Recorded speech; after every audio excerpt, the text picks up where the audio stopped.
Hey there, Malcolm here, still in sunny Wales with my 260th Booktube video, and today I'll be bringing you my book review for Planet of the Damned by Harry Harrison. This is book one of the Brian Brand duology, I believe. I think I only managed two, and it very much felt like a Deathworld book. The planet is pretty much falling under the Deathworld category, but we follow Brian Brand instead of Jason Denault, and so we have our story. So this is basically about a planet called Dis, where you set foot on this planet, you're not likely to survive, hence the Deathworld aspect of it. But Dis has a problem. It has basically declared nuclear war on its neighbouring planet, or war that has absolutely no right whatsoever. And the neighbouring planet, I hasten to add, has seen no other choice but to obliterate Dis first.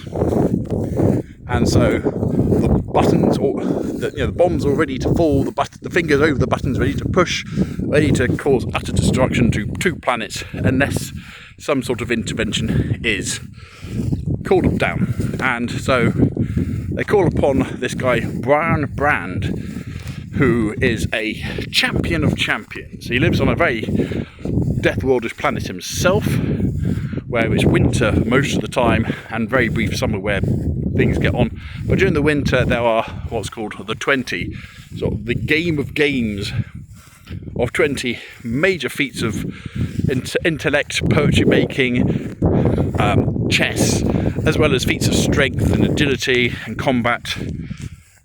Everyone on the planet takes part, and the best of the best of the best of the best is the winner. And we open up with Brian Brand in his final contest against another brute who's managed to get this far. And of course he's going to win because he's the winner.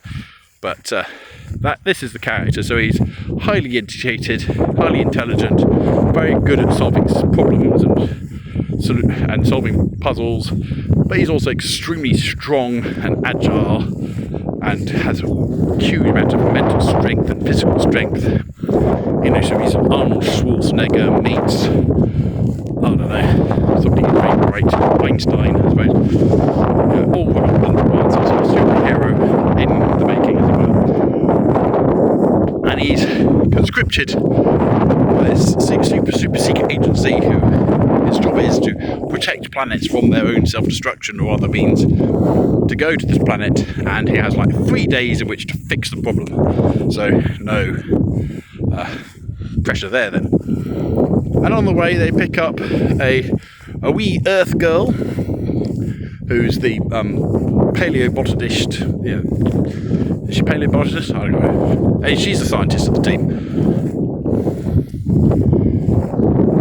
Anthropologist, that's the word I wanted. She's an anthropologist. And together they're supposedly responsible for solving the problem, but they're attacked straight away, and the people that have taken them there are killed, and so these two are left to fend for themselves in a desert.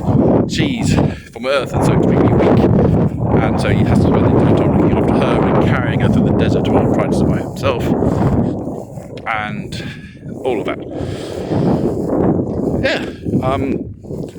Harry Harrison likes creating these impossible situations for our characters to survive their mettle against the world, as it were, and this is no different. Like I said, it did feel a lot like a Deathworld book, but more like the first Deathworld book rather than the not so good sequel and the even less good third book. I really enjoyed this. It was a bit slacking on the character part of things. We did have a few pop up, but they didn't last very long. And the female character, I would say, is perhaps a little two-dimensional, but then she does spend a lot of time being sunburnt and sunstroked and needing rescuing, but not because she's the girl, because she's the weak earthling. So I did like that little distinction there. Harry Harrison does typically write quite strong female characters, and when she was conscious and doing stuff, she was very much pulling her weight, as it were. But there's no mistaking the fact that she hails from soft earth, and even had she been a man, would still be equally useless compared to the powerhouse that is Brian Brand. Now Brian, I think Arnold Schwarzenegger in his youth would have played this character quite easily, you know, exuding raw strength, but with an intellect as well, rather than just thinking with his fists the whole time. So there is that. Yeah, I really enjoyed how this played out. There were some interesting twists and turns, and the big reveal at the end. We've seen before or since, I'm not quite sure which one, but yeah, you kind of saw coming to a degree, but it was nice when it was revealed. And yeah, I really enjoyed this one. It was a reread, but it might as well have not been. I have no recollections of reading this the first time round. So I'm very happy to have reread it. Yeah, I'm just a bit disappointed I didn't actually remember anything from the first time round. So there you go. I would say it's booktastic. Very much worth a read. It's only got 169 pages, so I read this in one day. Okay, I'm on holiday, I'm not doing much else apart from swimming and golfing and other things, but it's a quick, easy read.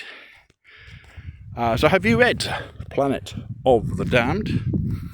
Or anything else for Harry Harrison? What did you think of it? What's your favourite Harry Harrison book? Death of World 1 does have a very special place in my heart. I think it is one of my favourites.